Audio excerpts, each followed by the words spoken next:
Já, komið þið sæl og velkomin í hádegisviðtal markaðarins. Hann sestur hérna hjá mér, hann Björgólfur Jóhannsson sem forstjóri Icelandic Group. Vertu velkomin. Takk. Björgólfur, Icelandic skráð á markaði í Kauphöll Íslands og það fer nú ekki mikið fyrir fréttum af þessu fyrirtæki. Gengið hefur, afkoman hefur ekki verið góð og gengið hefur verið að lækka. Ef þú kannski byrjar aðeins að segja okkur frá því hvað Icelandic og hvað það gerir.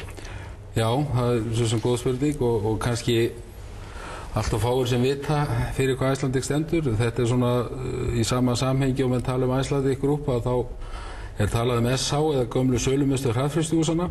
Við getum nú sagt að kannski minni partur af núverandi stöðu kemur frá þeim grunni en þetta fyrirtæki, markaðsfyrirtæki sem bæði að kaupa inn vöru til sölu á markaði og síðan núna í síauknum mæli að framleiða vöru víðsvegar. Við erum með starfsemi í einhverjum 15 löndum og framleiðslustarfsemi í einhverjum 7 löndum. Og þannig að þetta svona í bland framleiðslu markaðsfyrirtæki og svo að sjálfsögðu innkaupa á fiski gríðarlega mikill þáttur og við erum að versla með eitthvað seinnipartinn í 400.000 tonn af fiski á ári, þannig að þetta heilmikið framleiðslu fyrirtæki og markaðsfyrirtæki. Já, þetta einmitt stórt fyrirtæki en afkoman ykkar hefur verið afspurnu léleg, bæði núna eins og svo ofta áður, gengi bréfafélagsins hafa farið niður á síðustu árum og spenningur fyrir þessu fyrirtæki lítill, en það hafa plön svona sem þið hafi sett fram, þau hafa bara ekki gengið eftir. Hvers vegna það? Það alveg hárrétt. Þetta hefur ekki farið mikið fyrir þessu markaði og fyrirtæki hefur ekki verið að sýna góða afkomu undanfarin 2 ár. Stækkun félagsins hefur verið gríðarlega hröð. Árið 2003 var þetta félag með 680 milljónir evra í veltu.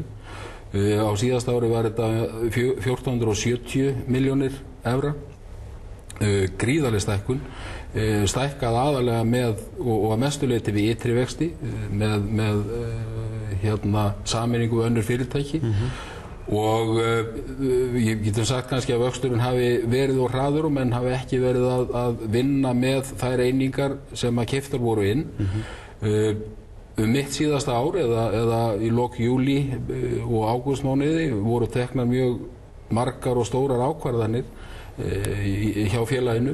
Ákváðum að leggja niður verksmiðju í Bandaríkjunum, ákváðum að færa starfsemi Coldwater í Bretlandi eingöngu í svona tilbúnarétti og hætta í Frosten og flytja það til Frakklands, kaupa verksmiðju í Frakklandi, breytingar í fyrirtæki sem markaðsfyrirtæki í Frakklandi, gríðarlega stór áform og ég held einfaldlega að við höfum vanmetið þann tíma sem að þurfti til þess að taka til í þessum einingum og hef reyndað að trúa því núna við séum komnir þó við höfum eins og þú segir sagt að þetta sé að koma að núna séum við í þeirri stöðu að það sé bjartara framöndan hjá þessu félagi og ég veit það að starfsfólk og við stjórnendur trúi því.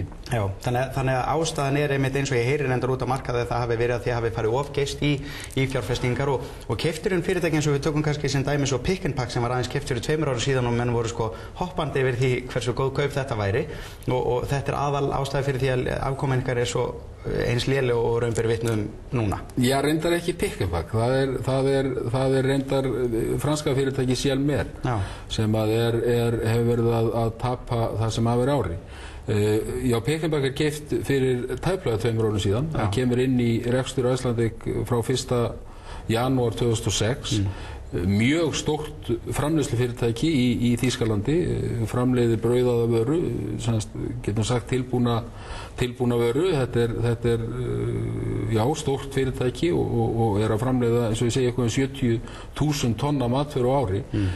Við á þeim tíma þá litu stjórnendur þannig á að þetta væri rétt skref til að styrkja Icelandic en ég held því miður að þá hafi einfaldlega vantað upp á að með styrktu eigið fyrir fyrirtækisins til samræmis við öll þessi kaup og ég held að það verkefni sem við verðum í að svona heldur að hægja á og horfa á það sem við erum með, byggja það upp og jafnvel að losa okkur við eignir eins og stendur fyrir dyrum núna, að það muni styrkja stöðu fyrirtækisins til framtíðar og félagi verði bara góður kostur. Já, menn geta ekki talist mjög kannski framsýnir ef menn sjá ekki hvað muni gerast á tæplega 2 árum. Hvers vegna ættu fjárfestar að treysta ykkur í dag? Þetta er alveg sko mjög góð spurning.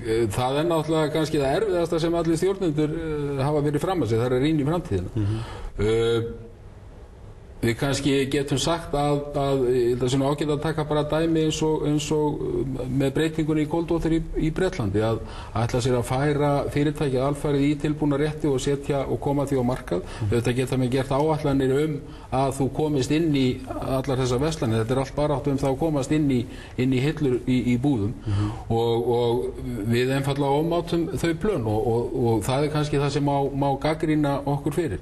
Ég held reyndar að sumt af þeim aðgerðum sem við vorum að fara í mitt síðasta ár hefðu átt að fara af stað mun fyrr, eins og til dæmis í Bandaríkjunum, þar sem að sameining fyrirtækja snemma á 2005 átti sér stað og í raun litlar aðgerðir til þess að slá fyrirtækjunum saman gerðar fyrir en að tekið til hendi 2006.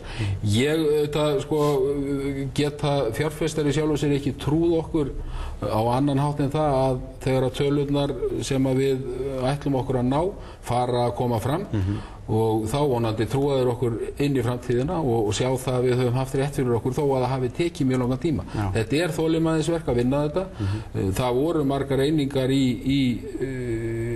ekki alveg nógu góð ástandi sem að við teljum að sé búið að setja í fínt form núna inn í framtíðina. Já, láta bara einmitt verkinn tala.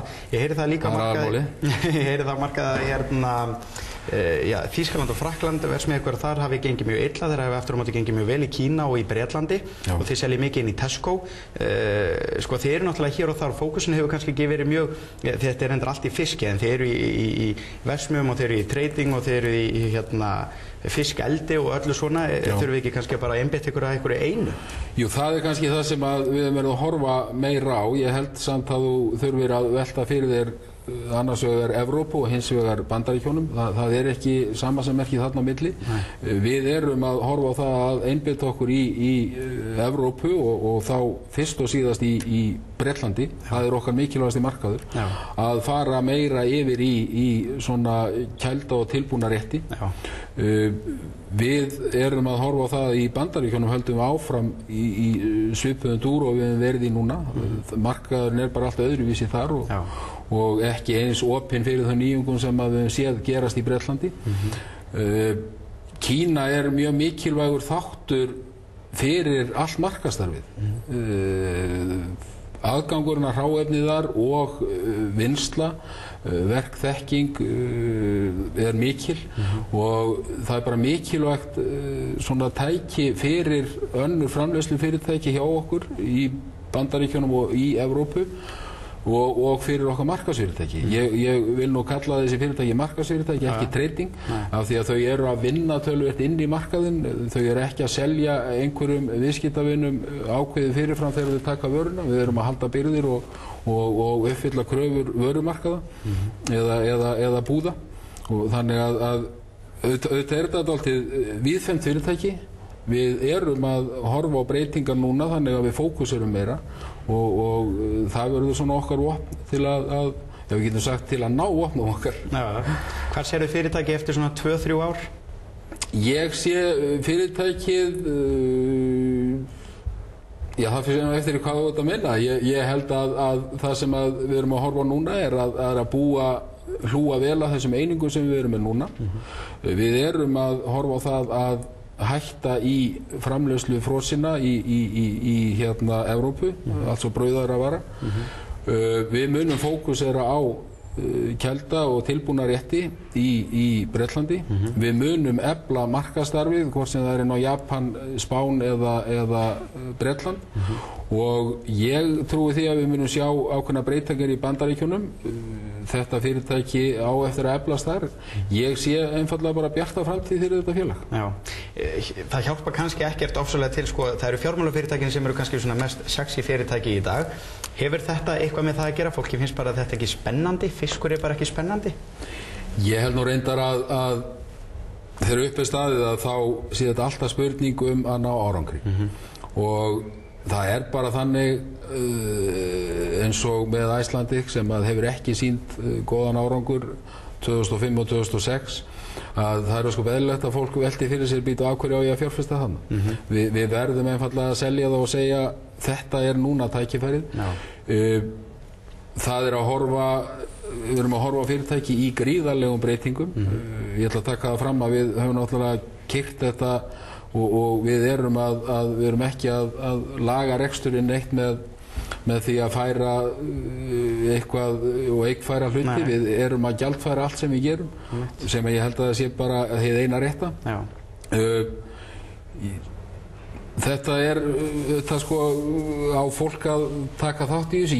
Ég trúi því að leið og við sýnum betri árangur að þá muni áhuga á þessu félagi aukast. Það líka þétt eignarhald í Icelandic sem vekur upp svona spurningar en hjá fólki að hverju eigum að fjárfesta í þessu, en fyrst og síðast það árangur og það það sem fólk eftir og það það sem við ætlum að ná. Já, þannig að fyrirtæki verður ekki tekið út á markað þrátt fyrir þröngt eignarhald og... Já, það nú reyndar ekki mitt að ákveða það. Það eru eigenda en ég bara get ekki svarað því. Takk kærlega fyrir komuna, við verðum að hætta hérna. Takk. Hádegisviðtalinu lokið, það verður aftur á sínum stað á morgun, verið sæl.